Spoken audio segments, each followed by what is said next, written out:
it's better to be the slowest boy than the fastest girl. But I'm so competitive. In a game of Uno, it's like, yeah, it's horrible, family board games at home. The more frustrated I got with myself, the less I focused on what I could do and my skills, and I actually focused on the negative. I think that really got in my head, that really affected me. To be quite honest, it's something that I found really challenging this year. Ellie Hulsebosch, welcome to the Downtime Podcast. Thanks for taking some time out of your week to sit down for a chat. Thank you. No, been watching your podcast for ages, so it's good to finally be on one. Excellent. That's good to hear. Well, let's start at the beginning then. First of all, just paint the scene for us. Like, where did you grow up? Somewhere in New Zealand, but whereabouts? So I'm from a small town on the coast, which is about 40 minutes away from Rotorua in Tauranga. Very beachy, like a mini Auckland almost, but very chill vibes with less traffic, which is good. And just as a kid growing up in Tauranga, there was so much opportunity to do sport. It was really, schools really, influenced outdoors, and everyone always in the weekends was doing something, whether that was out on the lake, on the boat, or during winter skiing. We did a lot of summer sports and winter sports, me and my brother. So yeah, I've grown up doing just any sport you could think of in school as a kid, really. How old are your siblings?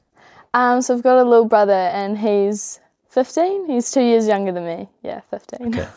Sweet. So you're the lead child in the family. Like when does cycling become part of things? Like, have you always kicked about on a bike, or were you more in the water? My brother has always been the one who's been into bikes, and I kind of stayed back from it. I was into horse riding, so when he'd go biking, I'd go out on my horse. So he actually was way better than me at one point when we were little, which is usually reverse roles. The older siblings usually the best. And then I think I was around 9 years old when I did my first enduro. And then I was like, oh, this is actually not too bad, you don't get bucked off and go flying. Little did I know that still happens. This time into a tree. So yeah, that's kind of how it all started, was just, I was like, oh, I want to spend time with my family, and Mum was sick of like being separated. So yeah, on the weekends we'd start going out riding, just the kids loop or grade 3 tracks in the redwoods, and yeah, it just all took off from there. Yeah. Was it like, did you take to it straight away? Did you find it easy? Were you quick from the get-go, or was it a bit of a learning curve? It was definitely a learning curve. I mean, balance was there and like coordination was kind of there, but the skills and jumping I struggled with. I did my first gap jump like not that long ago, like 2021 was my first 2 meter gap jump, and yeah, I liked my wheels on the ground. But Dad, he loves it. He always did all the like local 2-dub enduros, and yeah, he'd take us down these gnarly like grade 5s with heaps of routes and technical stuff. So I was good like technically wise, just being able to hop around and control my speed down like the routey tracks, because the native is unreal in Rotorua. It's just routes absolutely everywhere, so you can't run from them, you have to do it. So it's kind of put in that like forced position, like, here, go do this. And yeah, jumping, I just avoided it completely. Fair. Is there, I'm guessing there's a good scene, right? Like, obviously you've got your dad to ride with, like there's the family stuff, your brother, but like, were there other kids around riding? Is there a big scene that you kind of grew up being part of? Yeah, honestly, that's how I got into racing, was 2020 Crankworks. I had a good group of friends that I'd go riding with every weekend, and it was a local race, and it was just a day to get off school, so I did it, and I think I got a 7-minute time down the fuzz because I walked the whole entire track, and I think Sasha beat me by like 4 minutes, and it was atrocious. But I just had so much fun because I was with my mates, and we were just goofing about, you know. I was crashing trying to do stuff, but it was more just the environment. I think that's a huge part of the sport as well. It's why you do the sport, is because of the people in the environment. So Yeah, for sure. Yeah, no, I'm definitely lucky to grow up so close to Rotorua. You know, you've got so many people here, whether they just come up for the weekend or if they live here, you've always got someone to ride with, which definitely helps you in the sport. It does, for sure. So it wasn't necessarily a competitive spirit that drew you towards racing. It was the opportunity for a day off school. At the start, yes, but I'm so competitive. Okay. In a game of Uno, it's like, it's horrible, family board games at home, because I'm highly competitive. Like, if I'd make a mistake or if I'd crash at a race, I'd be like so distraught. I'd be like, oh, this is the end of the world because I haven't won. Like, all I wanted to do once I started racing and got that hook was win. So yeah. Did it take long for that hook to come then? Because you did a few races in 2020, I think, right? I actually did one downhill race in 2020, which was Crankworks. And then COVID happened in 2021. So I don't think I did like 3 or 5 races then. And because it was lockdown, I was just riding my horse at home. Cole was playing on the jumps, of course, and I still had my horse. I was still like very obsessed with that. And so I never progressed much in that year. And then at the end of it, once COVID was over, I started doing our local NZDH races. And I think that's when I really got the hook. I was like, oh, this is actually, you get such a big adrenaline rush, and oh my God, I can go fast down a hill. And it's risky, but it's fun. So I think that's when I got obsessed. Yeah, and the results started to come like relatively quickly as well, right? Yeah, it was just from riding so much. Like, I was always riding with my brother's friend group, so in mountain biking, well, especially in Rotorua, you don't really care about age or gender, you kind of just ride, which is like the coolest thing ever. But I was always at the back, always the slowest, and you're just following these boys and they're hitting stuff, or they're like, oh, what about this? And it's like a 50-50, but you pull it anyway. So I progressed so much because you were just riding and just trying stuff. I mean, you didn't think twice. You're like, oh, got to do it because Cole did it, my little brother. And if I go home, he's going to brag about doing it and me not. So I'll die trying.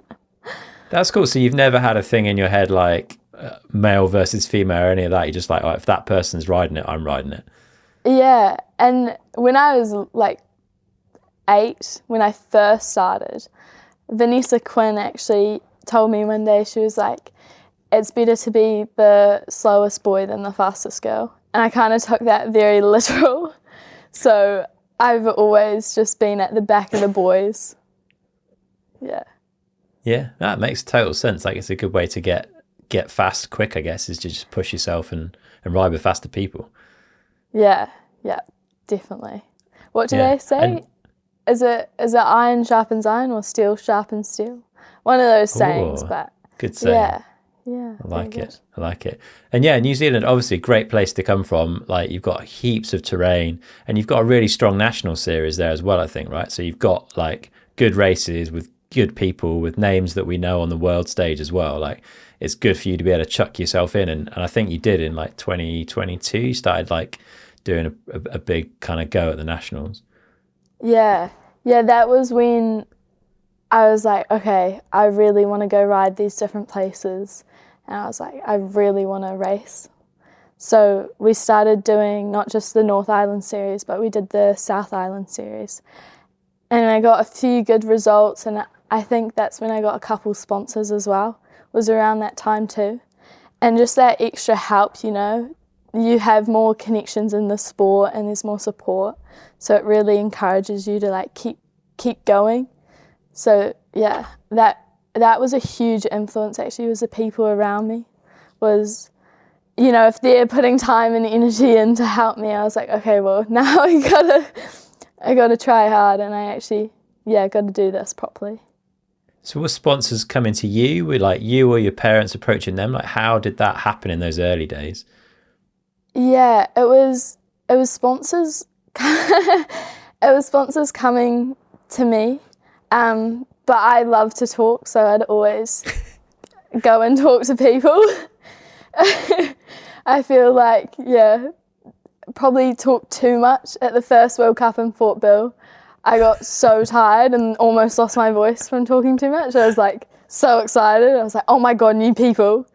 So I think, yeah, just I've been lucky with that because I've always put myself out there, gone and talked to people. You know, that's how you make connections and they get to know you, which is something I really value. So I've always just done it, and I think it's something that's worked really well actually, because then people want to help you, and yeah, I think it kind of showed because, you know, I had a few sponsors like Marlene's who are still amazing support people now, which is really special. They were one of my sponsors, and yeah, it's like got that connection now, which is really cool. That's cool. Are you naturally like an extroverted personality? Do you find that it's like talking to people comes easy to you? Yeah, it always has.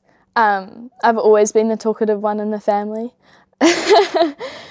My brother's quite the opposite, and I think a lot of that was that I did the talking for him. So yeah, I've put myself in those situations, and it's just I think for some people it just comes naturally, but I've just used it well, I'd say, and it's a good skill to have in the sport where you need to make those connections.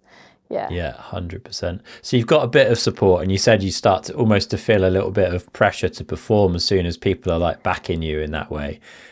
How do you approach that? Do you like start training and adding stuff to what you're doing? Like how serious did it start to get for you? Yeah, so 2023, that's when it got serious, because I was like, okay, this is the 1 year before I can race World Cups. So it's like, I wrote down a whole bunch of goals, and I was like, okay, I've got these goals. I know what I need to do to get to them. And so then I kind of just was like, I want this. And I started training. And I still work with Jordan Welsh, actually. He's my strength and conditioning coach. And Lewis, who's my skills coach. We do a lot of skills stuff still to this day. But I really just did as much as I possibly could in 2023, whether that was the races or whether it was training or even just the little stuff like coming home and I was like stretching and eating well. I really, really wanted to get overseas and get on a team. 2023 race season actually went really well. And then I was surprising myself. I felt like I had improved heaps. And then at Coronet for national champs, I actually had a big crash with Jess Blewett behind me off a rock drop. And I was completely fine. And I felt so bulletproof. I got away with it. And then race day, I actually crashed in a corner and got a compression fracture in my back. So I was like, how does this even happen? I think I was so upset. I was like, why? But I finished the race, got second, and then all of a sudden, all the pain just came in. And yeah, there were a lot of tears. But after that, I really, really started training because I was so pissed off. So, you know, I don't think there's many young riders that at the age you were at that are like, right, I'm getting a strength and conditioning coach, I'm getting a skills coach, I'm going to do this, I'm going to write down these goals. Like, where does that come from? Is that just you naturally like researching and understanding the sport? Is it your parents like super heavily invested in what you're doing and helping you out? Is it sponsors? Like, where does that like motivation and structure come from? I think it's everyone in this community. Like, you've got people who you make connections with through riding in the forest and Lewis, he's always out in the forest, and we've known him for years, and he's the skills coach. So you make those connections. Also, mum and dad, they've always been supportive with anything that I've ever done, whether it was horse riding or skiing. They always were there supporting me. So that is a huge help, I think, because I knew that no matter what, they'd have my back and they'd be there. But motivation-wise, I think that's got to come from you, and it's some days are definitely harder than others, and it's something that I've definitely learnt this year. But motivation, it has to come from you, otherwise you're never going to want to do it. You're just going to do the bare minimum. You're not going to want to do that extra bit, which is what's going to get you further. Yeah, I've heard you work harder than most of the boys, so fair play. Some days. So you're having this great season in 2023. You're putting in good times compared to like names that are on the World Cup circuit, women in elite that we all know. I'm guessing you're starting to turn some heads. Were people starting to talk to you about World Cup? Yeah, they were like, I knew it's what I wanted to do, and I think people knew that as well. They knew that was the goal, and there was the opportunity for that. I didn't know how hard it was going to be to get on a team or what ways to go about that. And my sponsor at the time from Virus was Cam Cole. So obviously he's been in the sport, he's been in the industry, and so he helped with like just advice on what to do. And I had one of my videos from Cadrona where I rode through this rock garden. It kind of got a bit of attention, and after that the union started following me, and yeah, that's when I was like, oh my god, there's a chance. Yeah. And so then I think after I went overseas, I actually got approached by them. So September time. So did you go overseas to like start doing World Cup prep? Because for a lot of people that haven't necessarily been to Europe riding, it can be a bit of a deep end experience. I know Greg Minnaar came over and spent time in Europe, in the UK, like getting ready as a junior sort of thing. So was that part of your plan as well? Yeah, just to get a feel for what the dirt's like. And obviously it's just a completely different place. The food's different. The way you've got to go about everything for race weeks is different. Here, you turn up, you do a couple practice runs, you do your seeding, and then you race all same day. But even the IXSs, it's like you're still there in the same venue for like a week. It's all spread out. So it was just very different, and it was something to get used to in that environment. And practice, a bit of a process. I mean, I've never warmed up before, and it's not something you do here in New Zealand at the races, which I don't agree with now, but it's the tall poppy syndrome thing's quite big here in New Zealand. And I remember the first time warming up for a race, like people look at you funny, they tease you, they talk about it. So it's something that you like are shy to do. Whereas when I went to the IXS races, it was like everyone was on turbos, everyone was warming up. I didn't have a turbo, so I was like the odd one out, and it was complete opposite. It was weird if you didn't warm up, which I was like, oh my god, this is crazy. Yeah.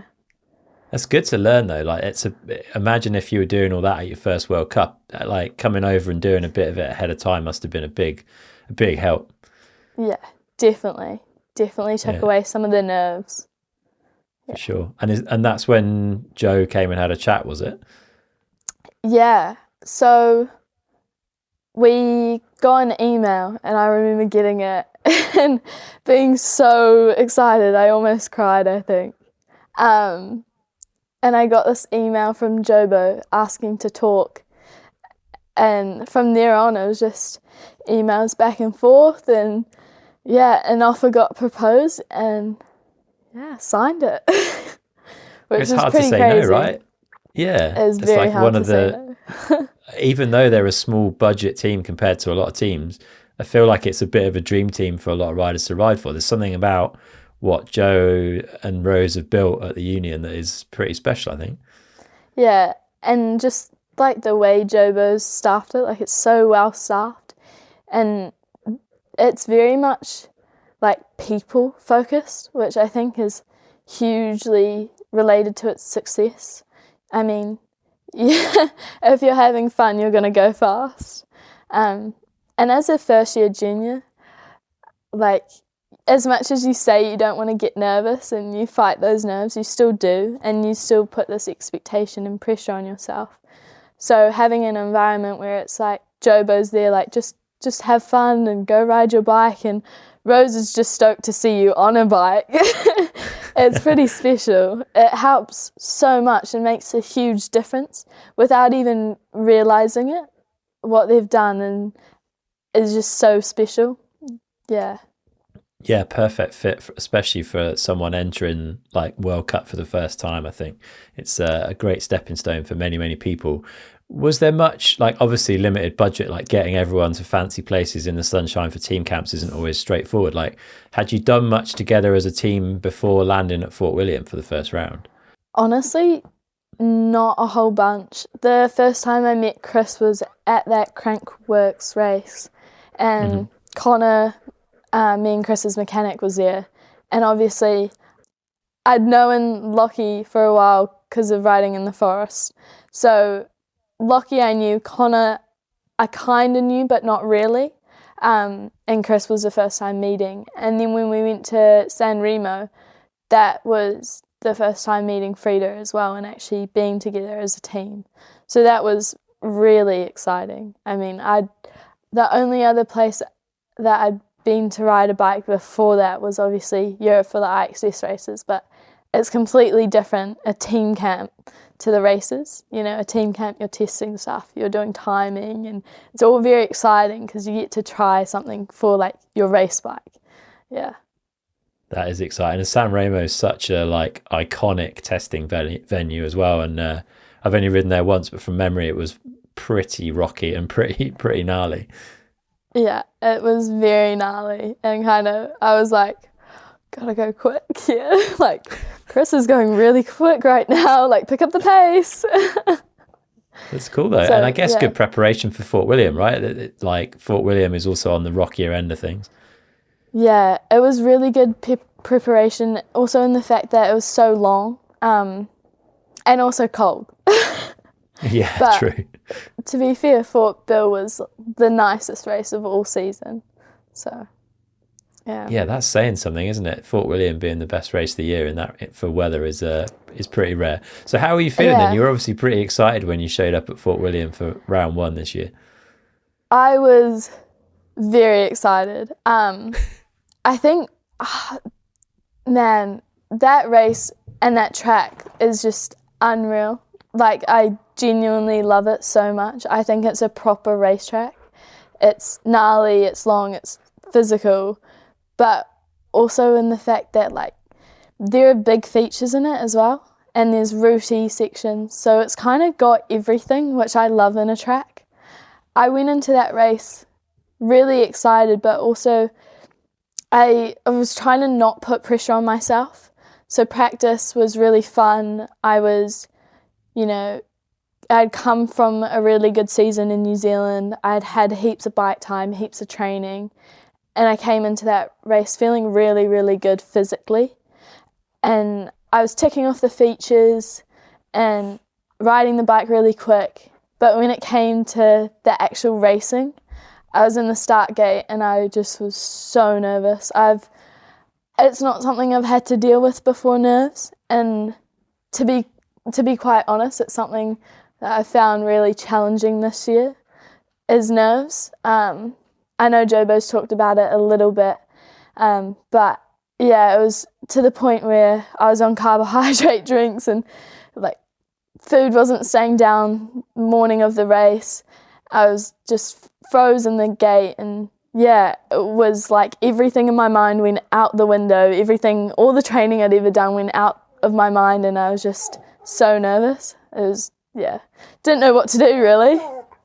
Interesting. Do you think that's like a result of it being a World Cup and being the, that top level thing? Is it because you're on the live feed broadcast? Like, what do you think's going on in your head that makes it so different from lining up on the start of a non-World Cup race? I think it's the pressure that I put on myself.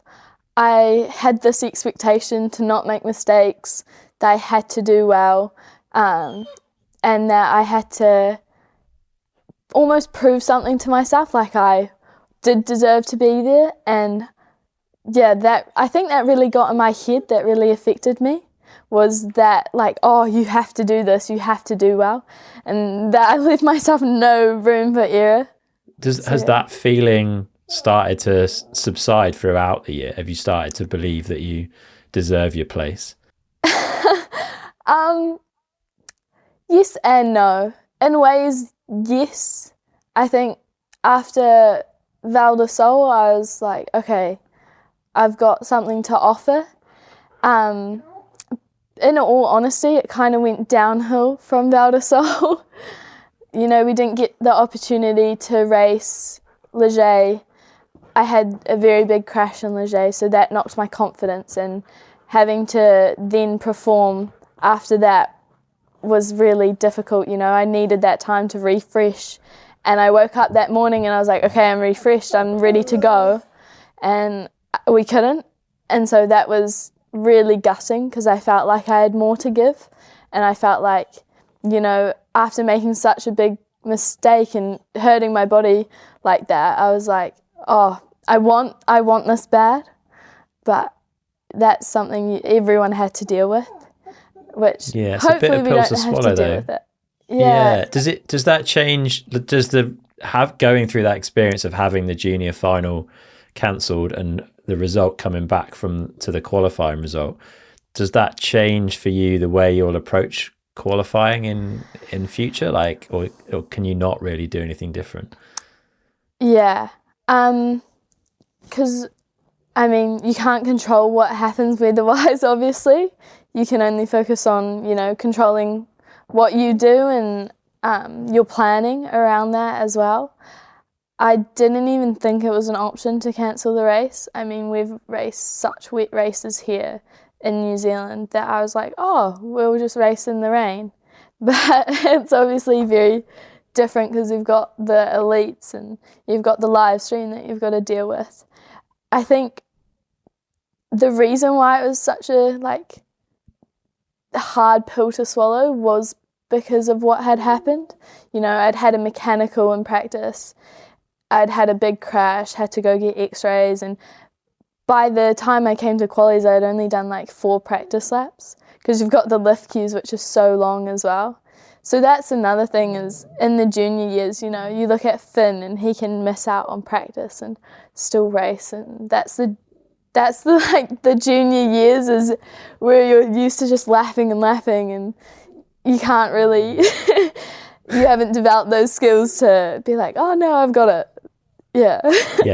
Yeah, no, that's totally fair. And it obviously there's the frustration then leaving Fort William. I think from what I've heard of you and understand of you, you were in Fort William for the win and believed in your ability to take that. And then you've gone into Poland, you've qualified first and then finished 4th.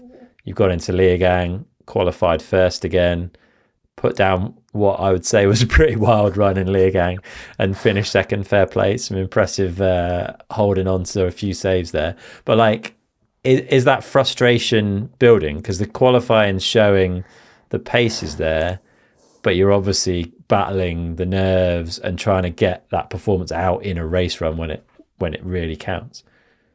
Yeah, that frustration was just building and building constantly, and I think the more frustrated I got with myself, the less I focused on what I could do and my skills, and I actually focused on the negative and was like, oh, I'm not good at this, or I'm not getting this clean, you've got to get this clean. And the frustrating part was that I would have GoPro times that were quicker than the race time, race run winning times in my category, and I was so focused on that that I wasn't actually focused on the next race or focused on what I could do this race. I was dwelling on what was, and that just was a spiral of like bad performance, bad mental preparation. So we've learned, we're figuring out different processes now, but going into Val di Sole after that, I think I was so fed up and so over it that I actually stood in the mirror and I was like telling myself like all the stuff that I'm good at. And I was putting up this like fake it till you make it kind of persona of like, oh, I've got this, I'm the best. And I was so nervous at, there's like a bus stop with the gnarly rock garden in Val di Sole, and everyone was there, and I don't think many people had done it yet. And I was like, I know that if I do this, then I'm going to get that, which sounds terrible, but I'm going to get that confidence boost by knowing that I've been able to do it before a lot of other people. And so I went into this and I was like, okay, I've got this. And I did it, and then I was like, oh yeah, I am actually good. And I can actually do that. I don't have to wait for other people to hit stuff to know that I've got it. Like, I'm actually good. And so that race, I went into it very confident, like focused on my good skills and believed in myself, and wasn't focused on what was or the bad that had happened. And yeah, I think that mental shift was so minor but so major at the same time. Like, just flipping the thinking is something so simple you can do. I kind of felt a bit stuck in some of the other races to get out of that, but once I was out of it, it was like everything just clicked and everything went really well that race, but more mentally. Did you have help with that mental shift, or is that just something you kind of worked out yourself? That's something I worked out myself. It was also like, I speak to mum and dad on the phone a lot, and they're always like, you know, before anything else, they're like, think positively and focus on what you can do. And so talking to them helped a lot, because they were like, well, it's okay, we know who you are, we know what you can do, like, it doesn't take away from the fact that you're still Ellie. And I was really scared actually about what other people would think of me. So that really helped me, was them like helping me recenter and remember who I was as well. And so then because of that, I was like thinking positively about myself and my ability. Yeah. Hey, so you'd qualified first again, which is, you know, the same routine we've been through the last few races, but this time the outcome was much, much better. Did you feel different in the start gate this time for finals run? So much different. Like, I warmed up, I felt like held my head quite high, like did everything I could do like physically to make myself feel good, and made sure that everything was perfect in warm up, and just played my Uno game. I won that, had fun. And then I listened to my last song before I was about to put on my helmet, and instead of getting these nerves of like this pressure and this almost like pulling you down feeling, I like kind of got a bit of butterflies, and I was like, no, this is really exciting actually, and I'm just going to go race my bike and I don't care what happens anymore. I was kind of like, oh wow, what's the worst that's going to happen? Like, I'm going to crash and that's okay. So then I kind of got a smile on my face. I went into the start gate and I was like, oh, this is actually sick. This isn't shit. And it was a hell of a run, wasn't it, Ellie? To be fair, like fastest time of the day in all women there, as well as winning your own category. Like, that's got to be a massive reward for the sort of battles that you've worked through in that first half of the season. Yeah, it definitely was. It was a relief. It was a relief in the fact that I showed what I could do, but also I was more proud about the way I coped mentally, rather than how I rode my bike. Because also I don't really remember my race run. I've watched it a few times now and I'm like, oh God, there were mistakes. But I think that's the difference, was I was okay to make mistakes. I mean, the other races I was so stiff, or I was making way too many mistakes because I was trying to be perfect. Whereas this race I kind of went into it like, oh well, you know, classic Kiwi, whatever. If it happens, it happens. That the whole not remembering it thing sort of suggests some level of flow state though, right? Yeah. I think I went into the first corner, nearly died first corner, and after that I was in the flow because that was over and I just locked in. Like, I got to the bottom and I was like, that was such a shit race. No one was cheering. It was so awkward. And I watched it and everyone's cheering. You know, there's heaps of people standing in the sections. I was like, oh, I was just complaining about no one cheering. That's amazing. But you had full tunnel vision, like just you were in the zone and doing what you needed to do. Didn't even hear the crowd. Yeah, it was just amazing. A weird feeling, but it's something that I'm trying to replicate. But we'll work on that. Well, yeah, obviously Leger didn't really present the opportunity in the way you'd hoped. And then I guess like from there, it's been a tough end to the season, right? So world champs in Andorra, I think you were ill that week, right? Yeah, so in all honesty, I don't think I trained as much as I should have been training. When I was in the off season, I was, you know, not focused on the training. I was kind of like, oh, I'll just go ride my bike and do party laps. And I mean, that's great because you're riding your bike, but, you know, when you're not actually focusing on going fast or putting in, you know, the power sessions, like your intervals and your sprints, you can't just always ride your bike. Now with how the sport's progressing, there's so much more to it. You're not going to survive if you're just going to go do laps, you know. It's so competitive that you need that extra stuff. And so I didn't train as much as I should have. And I think then I got sick with E. coli for 2 weeks before World Champs. And I also went into that race, you know, after having Leger cancelled and then having E. coli for 2 weeks. I went into Andorra so negative. And my parents were there and they were like, well, who cares? Like, it's your first World Champs. You've got nothing to prove to no one. You don't have to worry about anything because, you know, what's going to happen is going to happen. And after qualies, I think I was like, am I allowed to swear? If you want. I was like, fuck this. I'm so done. I'm just going to ride my bike. And I went from P11 in qualies to P4. And that was such an honest effort for me and something that I'm truly so proud of. Yes, I wanted to win, but it was going to be hard to beat Eris. It was going to be so hard to beat Eris, and the circumstances and what life presented me was a challenge, and actually really looking back at it, I'm really grateful that I got to overcome that because, you know, it's going to make me learn and help me grow more than if I just had it easy. It's not what we want, but you just got to make do with it. And yeah, that's something that having mum and dad there, if they weren't there, I don't think I would have thought like that. I don't think I would have done as well as I did.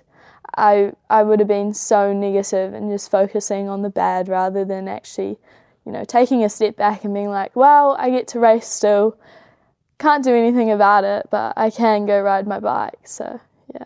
Fair play. And you're on the union, so you had some of the sickest Fox kit across all of the athletes in the paddock, and you get your first ever like world champs kit. That must have been pretty special. Yeah, Fox, wearing it right now.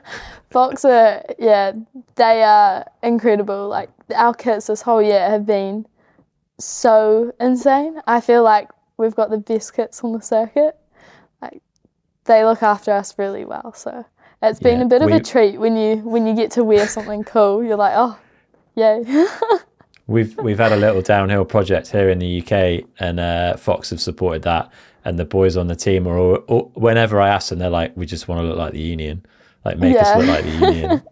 So it's like, yeah, a lot of people look up to that kit for sure.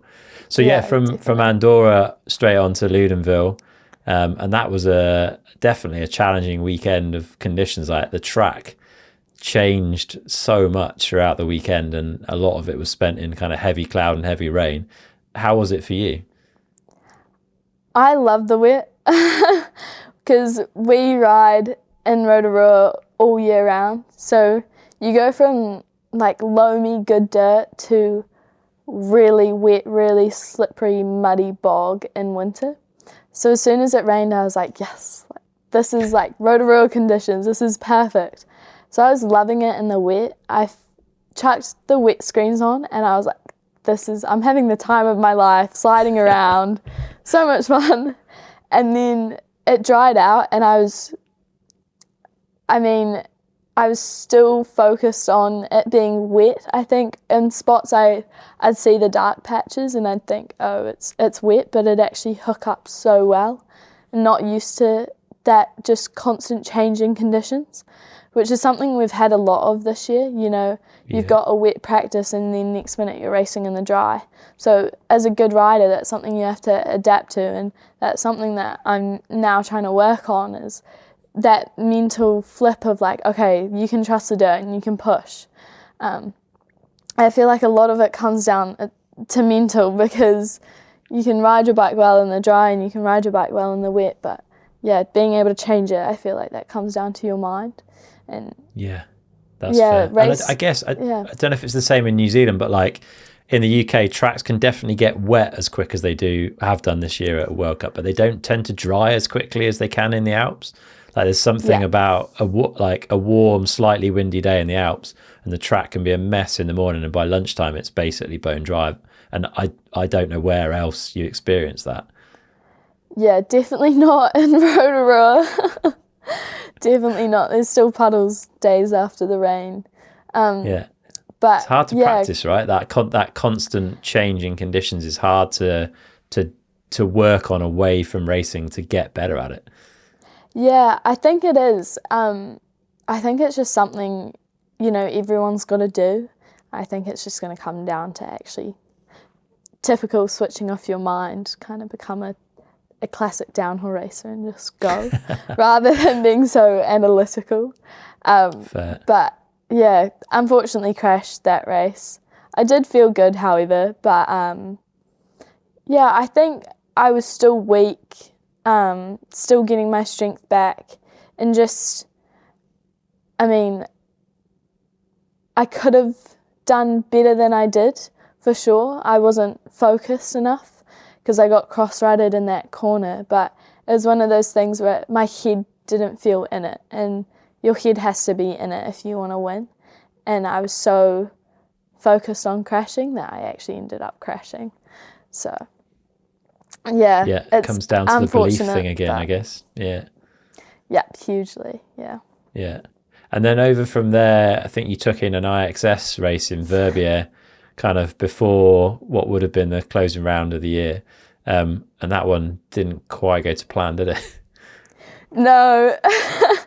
I was like, oh, Mum and Dad are here for another week, so we'll go spend some family quality time together. I can ride with my brother, get to go race. And I love Verbier. Last year in 2023, that was the race that I won. And so I was really excited, and I was just not thinking again. I went over out of the last rock garden, and there's a exiting rock into a steep section. And so I went off the wrong line because I just did not think. I was like, this is so much fun, I'm going so quick. And I just got bucked, and the handlebars went into my pancreas.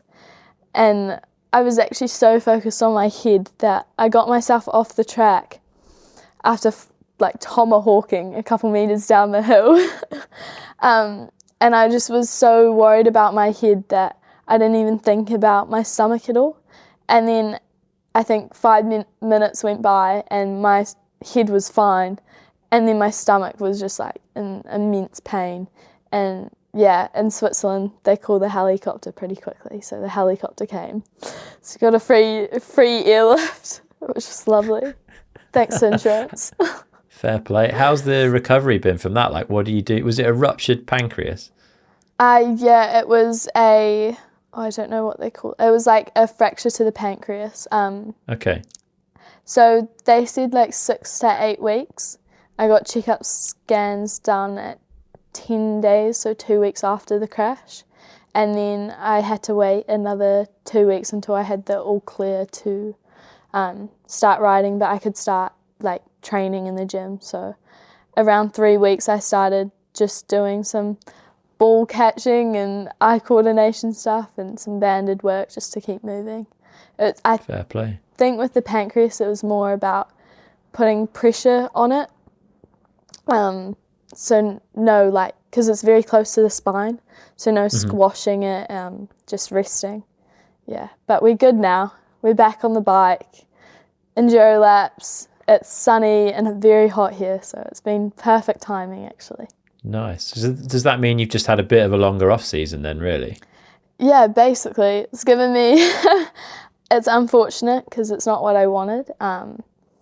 I think it's a blessing in disguise. Everything kind of happens for a reason, because I don't think I would have been fit enough or mentally ready enough to race in Mont Saint Anne. And if you crash there, you know, there's high consequences. It's a high, you know, the risk to reward ratio is pretty gnarly over there. So yeah, I think it wouldn't have been smart to race, even, in the circumstances, definitely not.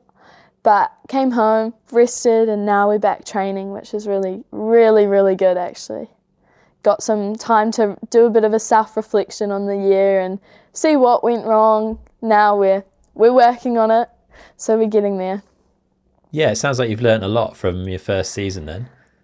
Yeah, definitely. I think a lot about myself and what works for me, and also just a lot about who I am. And yeah, I'm very excited for 2025 to kind of put that into practice and really train hard and hopefully get some better results.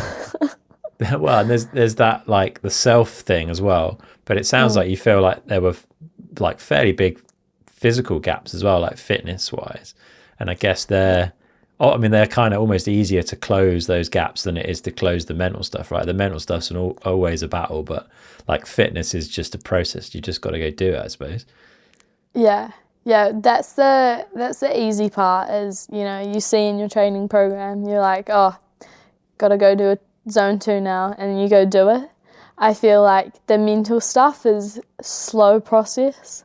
It's like, when I got back, it was definitely ups and downs. One day would be really good and really positive, and then the next would be dwelling on absolutely everything you could think of that went wrong. So it's kind of, you know, shifting that mindset and, working with a sports psychologist now to hopefully help with the nerves and understanding it better so I can, you know, not let it control me. But how long have you been working with a sports psychologist? When did you start doing that? As soon as I got back. It's one of those things, like, with me, I hate being bad at stuff. I didn't know how to jump a few years ago, and it's something that I've just focused on, and now jumping's not that bad. I can't do any cool tricks, unfortunately, but I can clear a jump, so that's good. I saw a pretty steezy whip in Schladming on your Instagram. Yeah, we're working on it. Trying to be steezy, you know. We can't be like Dad. No straight ears. But I was bad at cornering, really atrocious at cornering, and that's something that I've now worked on. So when I got back from an IXS race in Schladming last year, it was only corners and pumping and getting downsides. I was so mad at myself that I got second. I came back and signed up for BMX, and feel like it's the same this year, you know, like I know something's wrong and I know that I could have done better, and so I hate that feeling. So as soon as I got back, I went and saw a sports psychologist because it just gets it out of the way. How do you feel you've progressed on that already, right? Because we're only 2 months, 6 weeks since like you would have got home, and you can't have had heaps of sessions in that time, but like, are you already finding things that are working for you and helping you? Yeah, honestly, it's kind of just about like taking it day by day, and shout out to my mum because she's actually helped me a lot. Like, my parents helped me so much. I feel like some days more than the sports psychologist. The sports psychologist is amazing, just in the way that it's like, you know, very race prep focused and getting those nerves sorted for the process of the race. Whereas day-to-day life, putting that actually into habits so that when it comes to the start gate, it's not like I'm just doing it then. I'm actually practicing it, and that's where mum and dad are so helpful, is like little reminders like make each day count and day by day, and focus on what you can do now, and, you know, like wake up and instead of going on your phone, implement those healthy habits, like go for a walk, like do meditation. And yeah, that's the stuff that I've been trying to implement. I mean, has it been going great? Oh, I don't know. Well, but it's a start, and bit we're by getting bit. there. Yeah, exactly, Yeah, exactly. for sure. It sounds like you got a good crew behind you. How has it been being away from the family? Because you're obviously on the road a lot doing what you do, and this is, I would assume, your first like full season of World Cup and being away a lot. Like, how have you found that? It's been difficult. I mean, we're such a tight-knit family. We're so involved with each other that it's been really weird not having them there. You know, they've always come to all my races, all my sports since I was little. So not having that all of a sudden was definitely a change. You know, you're trying to be content, and you're this 16-year-old girl who's trying to like find out who she is, and at the end of the day, sometimes you still need, you know, a hug from your parents, or even just like them to be transparent, like, you know, shut up, you're being negative. Like, small stuff like that makes such the difference. And yeah, had to learn it the hard way, unfortunately, but sometimes that's the only way you can learn things is for yourself, and had to tell myself that, which we don't like to hear, but sometimes I have to tell my mind to just shut up and stop thinking. And you've had your surrogate family of the union like with you all summer though, which must have helped. Yeah, definitely. And, you know, they're always there to give you a laugh or a hug even. I remember the first time I went to fist pump Connor, and he was like, no, hug. So it's that's a special thing about the union, is it's actually a family. It's not just like, you know, you're not going to get away with a fist bump. Nice. And it's not, you know, we've said it, but it isn't a huge budget. And I know you're not always in like the glossiest accommodation with the most space, and you haven't got a huge truck and all this kind of stuff, but you make it work. I did hear a story though that in one of the accommodations, Joe Bo was sleeping on the floor in the hallway, and I think you stepped on his head in the middle of the night. Is that true? No, unless I sleepwalk. Yeah, I think Rose was sleeping on the couch, and Jobo was sleeping on a mattress in the floor, and me and Frida were in the bedroom, but our bedroom exits where Jobo was sleeping. And then the bathroom was right next to him. So I think when we had to get out, because we woke up earlier than him for training, that we had to like sneak awkwardly past him and just stand on his mattress, like tiptoeing across him. But amazing. They make it work. They do. It's really incredible, the results that have come out of the Union Pit over the years with the amount of budget they've actually had. And that, you know, that's shown in an incredible junior women's battle this year. And it must have been intense. Like, how has it felt to be a part of that? Because I think it's a lot of people have commented throughout the year on just how exciting the junior women's racing has been. Like, it's definitely elevated that category into something really special in the last season. Yeah, I think it's sick. Like, it's what the sport needs, you know. You've got the boys and they're real close, and now it's getting like that for the women. you've got Eris and Sasha and Heather and Ella, like these amazing riders, and also amazing women, like, and they're the like in the top with the elite times as well. So it's it's cool to be a part of that, but it's also really beneficial because, you know, going and racing them, but then also when you go into elite, it's not like you're just stepping into like this, like you have no idea what's going on. You're actually stepping into elites with some thought and like kind of idea where you could be at. So I think it's really sick, you know.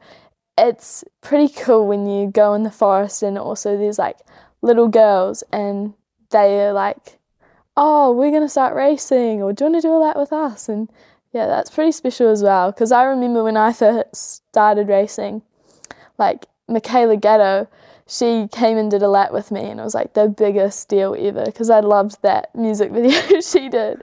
And it was like, yeah, that made a huge difference. And meeting Tane when I was little and stuff like that, yeah, it's impacted me hugely. So I think as women racers in a male-dominated sport especially, like, it's pretty cool to be, you know, dominant ourselves and have that. Yeah. That's very cool. Yeah, and you've gone from meeting Tane to beating Tane. Like, that must give you some confidence in first year junior to take fastest time of the day. Like, I'm guessing even though it's probably not time yet, you've definitely will have been looking at how your times compare. Yeah, definitely. And I think it just shows what's doable. And, you know, I'm only 17 now and what can be done. You know, I've still got so many more years until I'm at that stage.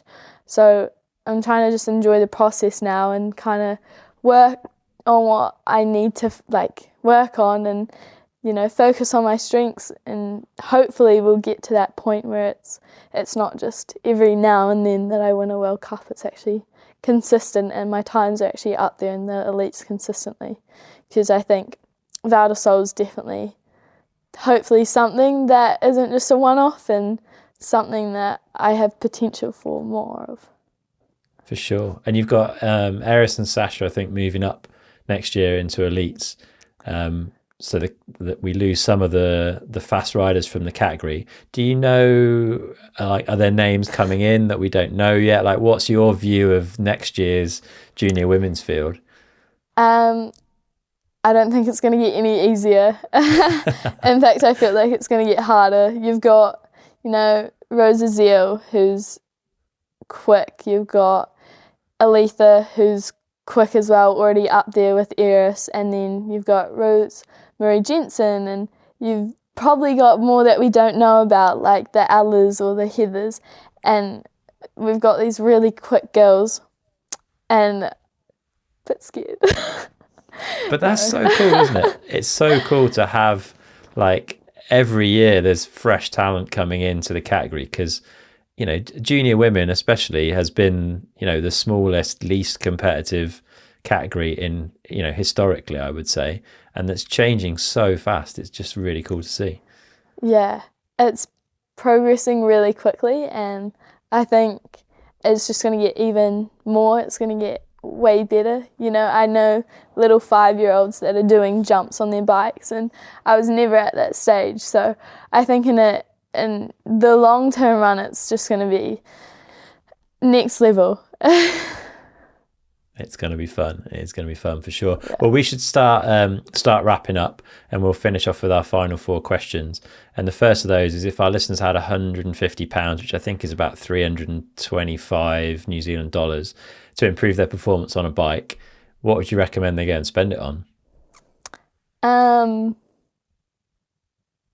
I'd say skills coaching, because anyone can train, anyone can go to the gym, you can get those later. I feel like skills is huge. I think it's something that I wish, instead of riding my horse, I was out with my brother bunny hopping. But if you can get your skills up, it's going to give you so many different lines and opportunity on the track as well, that maybe you couldn't do that hard section, which is worth two seconds. So yeah, I think that's key. Yeah. How often might you work with your skills coach then? Is it like infrequent, or do you have a regular session? Or I think the plan we're looking at for this year is about once or twice a week. fair play. Yeah, and then skills work is like obviously me going out and doing like an hour of skills a week, just Yeah. trying to chip away at that stuff, get that muscle memory firing. Yeah, but trying to be consistent with it. Yeah. And I guess it doesn't need to be on the downhill bike necessarily, right? You just need to be No. out riding trails and learning skills. Yeah, I think a lot of the training that I'm doing this year is like BMX sessions and on the dirt jump bike, a lot of just a wide variation. I bought a motocross bike, so going to get that high speed stuff up, which is, hopefully going to be good. Yeah, I think I heard you say you were planning on spending your Crankworks winnings on a motocross bike, so you've obviously gone away and spent some cash on that. Are you having fun with it? Finally did it. I haven't picked it up yet. It's still in the shop. Yeah. Yeah. Cool, that'll be fun. All right, the next question. We'd normally say, if you could sit down with your 16-year-old self, what advice would you give him? But that wasn't very long ago for you. So maybe if you could wind back and like sit down with yourself when you were getting into racing mountain bikes, like, is there things you know now and advice you'd give to yourself back then? Well, tell myself to do skills and that you're not going to be a pro horse rider, so get out of that early. In all honesty, I think I'd say just focus on the process and have fun. What's the point in putting pressure on yourself? We're not trying to save the world here. We're not solving, the world's problems. We're literally traveling around the world racing a bike. So I'd say just focus on that. Yeah, it should be fun for sure. All right, next one. If you could have a coaching session from anyone, past or present, who would it be and what would you want to learn from them? This is a really good question. Ooh. It's going to sound really weird, but Danny McGaskill, like something I'm so focused on is skills. Yeah. Just because, like, he's incredible. Like, I wanna be good at skills so bad, like my bunny hops and manuals and stuff. So yeah, I'd say that because that's what I need to focus on. Otherwise, do you do much of that, like sort of jibbing about and?